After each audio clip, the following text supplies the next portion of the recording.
vijana kutoka maeneo mbalimbali ya nchi mwetu. Kwa hiyo watu pale watapandisha nyumba, hosteli zitafanya kazi, hoteli zitafanya kazi, biashara zitachangamka. Kwa hiyo serikali imesikia, na nafikiri ndio maana Mheshimiwa Naibu Waziri anakuja kwa ajili ya, pamoja na mambo yake mengine, anakuja kuangalia uwezekano wa jambo hilo. Kwa hiyo ninaona kabisa iko haja ya mimi kuwepo pale.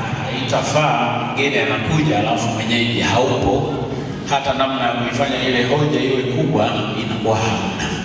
Ndio maana nikauomba uongozi kwamba basi naomba mimi mwenzenu nishiriki pamoja nanyi, alafu niwaage niende pale. Ameniambia wanakaribia Nyororo, ili mimi ikiwezekana wakanikute pale pale. Kwa hiyo ninawashukuru sana kwa kunipa nafasi hii.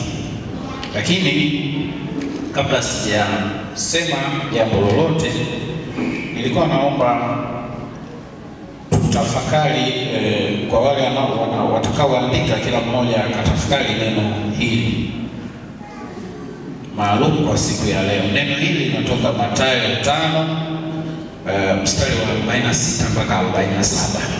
Mathayo 5 mstari wa 46 mpaka wa 47 inasema, kwa maana mkiwapenda wale wanaowapenda nyinyi, mapata thawabu gani? Je, hata watoza ushuru hawafanyi hivyo? Tena mkiwasalimu ndugu zenu tu, mwafanya nini zaidi? Je, hata watu wa mataifa hawafanyi hivyo? Kwa hiyo naomba niwaache na neno hili, kila mmoja atafakari kwa namna ambayo nyinyi mnaona inafaa. So neno kila mmoja anatafakari kulingana na anavyobarikiwa na Mwenyezi Mungu. Sasa naomba nirudi kwenye tukio letu la leo. Kwanza naomba nipongeze kanisa kwa mpango mzuri wa kuwawezesha wenzetu ambao kwa kiasi kikubwa, pamoja na serikali kuweka mipango kwa ajili ya watu wenye mahitaji maalum, bado mipango ile haiwatoshelezi kutokana na miundombinu kutokuwa rafiki kwa ndugu zetu hawa. Ni kweli katika sera zetu yapo masuala na yapo maeneo ambayo yanawagusa watu wenye mahitaji maalum, lakini sio kwa kiwango kinachotosha. Kwa hiyo kwa kanisa kuchukua hatua hii, hasa kwenye jimbo langu na Mafinga, ninaona ni hatua kubwa na ni njema sana. Ninayo imani kwamba kituo hicho hakitawasaidia Waadventista wa Sabato peke yao, kitawasaidia wananchi wote wenye mahitaji maalum katika halmashauri yetu.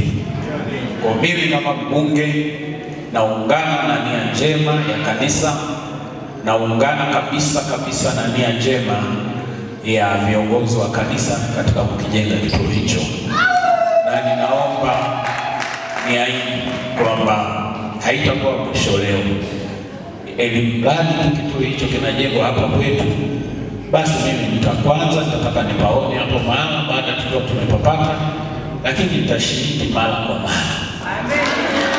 Nikipata mfuko wa simenti nitapeleka, nikipata trip ya kokoto nitapeleka. Kwa kadiri Mungu anavyonisaidia, basi tutashirikiana na kanisa kuhakikisha tunajenga kituo hicho na kinakamilika.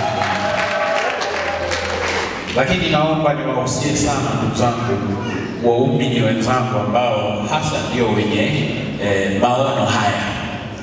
Wakati fulani, ili uweze kuheshimika, lazima uwe umeanza hatua.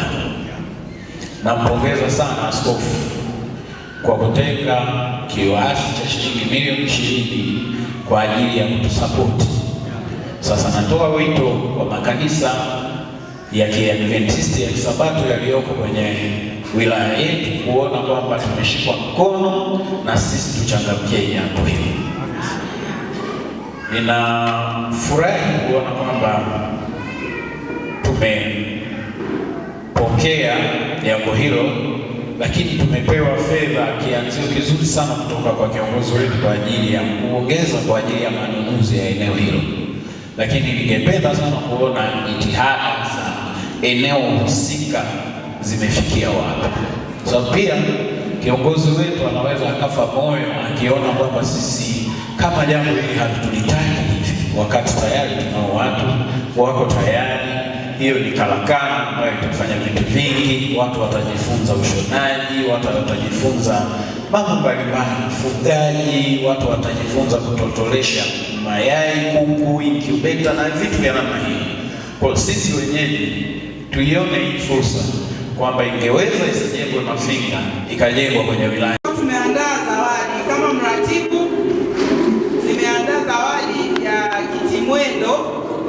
Tulipoenda kufanya sabato ya watu wenye mahitaji maalum Igoda, tulikutana na mhitaji. Naomba usogee mhitaji. Kwa kweli nijisikia uchungu. Leo nilikuwa nimeandaa kwamba wote tumbariki. Sasa kwa sababu tulisahau, basi mratibu nitailipia hiyo 500,000. Amen. Tumuombe mhitaji aje muone namna anavyotembea, muone namna uumbaji wa Mungu ulivyo. Naomba mwache njia. Amemfanyia nini Mungu? Nilimkuta katika hali hii na alifurahi sana, akasema na mimi naona ni mtu.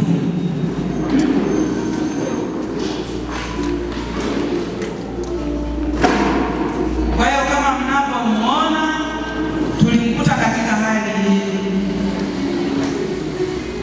Nilitamani leo kila mmoja atoe sadaka sasa, kwa sababu ya hayo yote tunamshukuru Mungu. Kitimwendo hii anaweza akakaa kwa namna Mungu alivyomuumba.